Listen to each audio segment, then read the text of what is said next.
I refused to pack bags. They're like, oh, Belinda, you need clothes. I was like, nah. Clothes for what? I'm having palpitations thinking, oh my god, what's going to happen? Excuse me?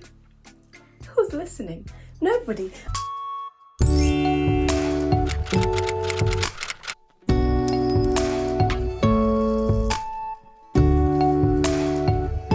Hello everybody, if you're new to my channel, welcome. If you're returning, welcome back. Today I'm just going to talk about moving. Not that I had a choice in moving. I mean, I moved when I was quite little. Well, not little, I was younger, I was like 15 to join family, so didn't really have a choice. I had to come. I mean, if there was internet, I probably would have looked things up to see what would have happened. Let me first tell you, by the way, how I came here. When I was coming now, the day that I was traveling to the UK, guys, I don't know if I thought I was going to heaven. When they told me like a week before I travelled, I refused to pack bags. They're like, oh, Belinda, you need clothes. I was like, nah. Clothes for what? I'm going where clothes come from. I refused to pack clothes. I literally just came with a backpack. I remember this and I was like, I was mad. I was crazy. I was actually not okay. Moving on. I arrived to the UK. The first thing that I found is the culture shock. The culture shock is real. The weather alone is different. You kind of expect it because you see it in movies, no? That's fine. You're like, oh my god, there's winter. I'd love to feel the snowflakes. I have to laugh at myself. The culture shock though, the culture shock is real. I remember, I just use school as an example because that's what I can think of right now. Like, I would compare school here and school back home. Like, school here, first I remember walking into the class, there must have been like 30 kids. I was like, whoa. This is all of us. I was coming from a school where there was at least 60 of us in the class, at the very least. I think there were probably more of us per stream, but like a whole, like, I walked into a class and there were just like 30 kids. I was like, oh, this is nice. The teacher walks in, you're not standing up to say welcome back, sir, or like you're not standing up to say good morning, mister, and then wait till he tells you to sit down. Like, it was crazy. He comes in, kids are still making noise. I'm having palpitations thinking, oh my god, what's going to happen? Because, you know, in Uganda now, the teacher walks in and you're still talking, my friend. The chiboko will come out. It will be a different thing. But now here, yeah, I'm watching kids talking, yapping away. Nothing's happening, guys. Nothing's happening. The teacher's like, excuse me? Who's listening? Nobody. I'm there with my book like this, waiting for him to start talking because I'm thinking I'm not gonna wait to be told twice. Kids are still talking. When they got tired of talking, they kept quiet. I was like, wow, must be nice. But of course, there's things like detention and being kicked out of the class as well if you're being too disruptive. But it's nowhere near as insane as my school life, but like how it was in Uganda. So that was really interesting. And also the punishments here are actually quite calm, you know? It's only after you come here that you're like, actually, I believe that was child abuse. Because I remember in school, there's this one punishment they gave us. Here, guys. This was in like senior 3, which I don't know the equivalent to different countries. In Uganda it was senior 3, so picture whatever class you're in when you're about 14, 15ish, that class. So the class was making noise during night prep, so when boarding school would have to go revise at night. So night prep, our stream was making noise. The head of year comes in, tells everybody to go out, lift your benches. We're all laughing, thinking it's funny. Outside there's gravel, it's gravel outside. He's like, get up, lift your bench, go with your benches. We're thinking this man is crazy, he's nuts. We're still laughing, jokes, as if it's funny. We go outside, my friend, we had to kneel down on that gravel with our benches up. I don't know, anyway, child abuse doesn't exist in some countries, we thank God for it. But when I just came, I used to use calling cards. Had to run to the corner shop to buy a calling card. These people used to lie to us, you know. Those calling cards, you put the number and they'll tell you you've got 1,000 minutes. And you'll be calling, talking, 30 minutes is finished. I never quite. Now that I do feel like there were thieves, those £5 calling cards, occasionally you get that £10 and I'll feel rich. I'll call all my friends, tell them all about myself. It was fun. And also, people always assumed, I don't know what went on in people's minds. They always assumed I did not fly here. Like, oh my god, how did you come? And I'm thinking, how else did I come? I came on a plane. Like, like it was so weird, like the assumptions you get as well, like you speak really good English. I'm like, well, yeah, I've spoken English throughout school. I actually used to get punished for not speaking like English. That's how deep it was in Uganda, but that's another story for another day. The other thing that was quite fascinating as well moving abroad is understanding that you look different. So obviously I'm talking from a black perspective because, you know, I'm black. So yeah, like I think if you come from a country where there's not a lot of like white people and it's mainly majority black, like, you know, Uganda, it's not going to be a big... In Uganda, you don't really feel like, oh my god, I'm black. It's only after you come here, you're like, oh, I'm black. And it's not necessarily a good thing all the time. And obviously learning the things that come with that as well. Learning how to integrate within the country you've moved to, learning their culture, values, assimilation. You know, assimilation is a lot easier. It was easier for me because I was younger. I can imagine it's probably a little bit harder when you're slightly older. It becomes a bit of a problem because it's a bit tricky with certain aspects, like maybe fitting in with people, making friends. But of course, if you've come maybe to work, or if you've come to uni, that might be something you probably won't struggle too much with because you're already going into a space where there's a lot of people there for you. For me, because I came at an awkward age, I think people had already started the first year of GCSEs or something. So they'd already started doing part of the main exam, so I couldn't go directly into mainstream school. I had to go into like a youth center in the beginning.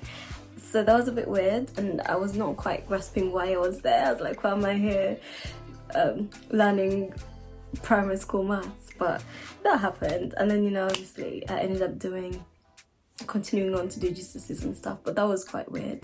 That was quite strange. So I would say try hard not to lose your identity, to be honest. I don't think it's ever worth losing your identity. So I use my surname actually for my YouTube channel because it's like that right there, that is me, like it's a huge part of who I am. So yeah, Namu, why not? Why should I have to use, you know, another name? And I'm comfortable with it. It was my grandmother's name, amazing woman. So yeah, I love it. Knowing your roots and having a strong connection there would help you feel at peace with moving somewhere else, because you still know, you know, you still know where you're loved. Obviously you'll be loved here, but it will take a while to get to know people and build that connection. So stay in touch with the people that you left back home. I say that because it's really important. Like, it helps me now. So when I maybe make trips back to Uganda, it's not like I'm completely out of my comfort zone, because I've still got my friends there and I've still got a grounding there and I'm still in touch, you know, with my family, and we're still good. Now, of course, people move for different reasons. I understand that. So, you know, some people don't have the option to do this. I'm only saying if you do have the option to keep in touch with family and friends and stuff like that, do it.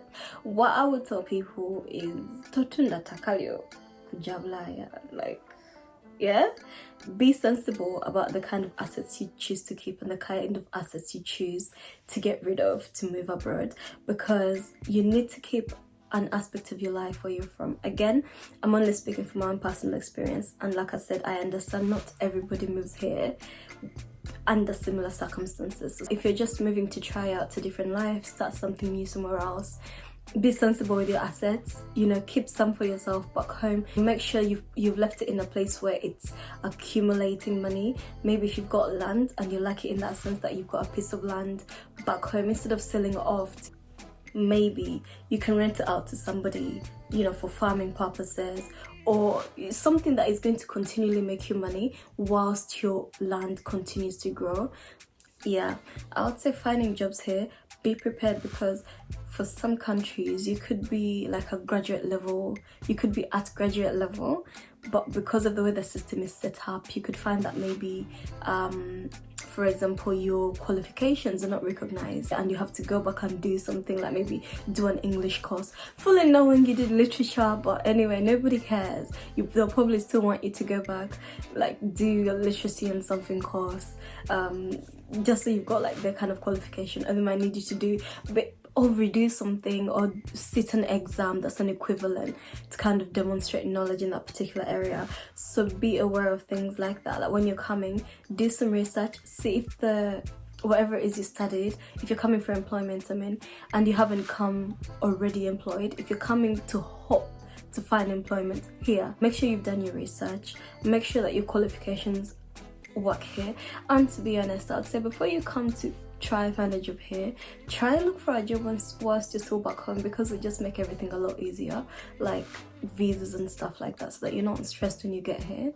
Make sure you've done your research regarding things like that, because immigration issues are not a joke. Immigration issues are very stressful and they really impact your mental health, okay? And they do happen to a lot of people. So don't move to a different country naively and you haven't even done your basic research of the immigration issues and what immigration status you need to work. What else? Systems are very different. The way the systems work, you need to have a good idea of how systems work. If you're coming over with children, you need to understand how the education system works, how the medical care system works, things like that. Because if you get ill, what do you have to do? Like here, you need to have a local GP, for example. Yes, you can go to A&E, but that's not your first port of call, you know. We don't, like in Uganda, we had a lot of clinics and stuff like that, and you could just walk in without being registered. But here, you need to be registered, you need a permanent address. Like there's things that you need to be aware of before you just kind of go, especially if you're moving with children or you're moving with family and you're moving kind of out of uncertainty. If you're coming, you know, for example, as a teenager like I did, and you don't really have a choice as to where you're going or, you know, what's going on, just be aware of like the culture differences. Of course, there'll be peer pressure, the pressure to change and pressure to be like the, you know, the teens in the country that you're moving to. But like I said, be relatively reasonable. Don't lose yourself completely in the process of trying to be like the other kids. Like just be yourself. Eventually you'll find your crowd. Like eventually I found my crowd, but it must have taken me like 2-3 years to properly get into the system and to properly understand everything that was going on. It was a big struggle, guys, because I had to do my GCSEs within a year at a different college, and then I'd had to do sixth form, which in Uganda is the equivalent to HSC, basically A levels anyway. And then I had to do, you know, the first degree stuff, and I had gaps in knowledge because I didn't grow up here. I didn't know the system, and I didn't know anybody, to be frank, that lived here that knew the system that could talk me through it. So all my siblings were younger, all my cousins were younger, like they were all little kids, so I was the only person, so I had to do a lot of figuring things out on my own, and I wasn't really savvy with the internet that much back then. So yeah, but now we're lucky that there's the internet, so you can look these things up, you can come mentally prepared. Sometimes it's a bit difficult. Being alone in a different country, for example, can take a toll on your mental health. I wasn't alone. It still took a toll on my mental health because of the changes, you know, the changes, the friendships, you've left a lot of things. You don't realize, you know, things like that are going to affect you, but they can. So be aware of the mental health services of where you're going. If you're going to uni, they usually have counseling services. Make use of those counseling services, especially if you feel like you're starting to lose motivation to do your degree. Some forms of employment also, they can some of them, like if you come, you know, big job, secured a big job, you know, you can have access to counseling as well, maybe privately, depending on where you're working. Generally speaking though, so you're here and you're not having any immigration issues, there's IAPT services. Again, in one of my videos I put a link, but again I can put it in this one as well. IAPT services that you can self-refer to, provided you're registered to a GP. I also make use of all. And as well, I understand some people here and they're like an asylum seeker and stuff. There's a lot of organizations out there to help asylum seekers, because it's different, like it's difficult and you go through a lot. You've already gone through a lot to get here, and once you get here, it's a whole other, you know, kind of worms that you open. So yeah, there's a lot of organizations that do help with things like counseling and stuff like that. So it's just a case of being aware. Do a bit of research before you just up and leave, if you can do the research, because I think that would help you. Anyway, yeah, I hope you enjoyed this. If you like my content, please comment, like, subscribe. If there's anything you feel that I could have added that I didn't, leave it in the comment section below. And yeah, thank you for watching. I look forward to seeing you soon.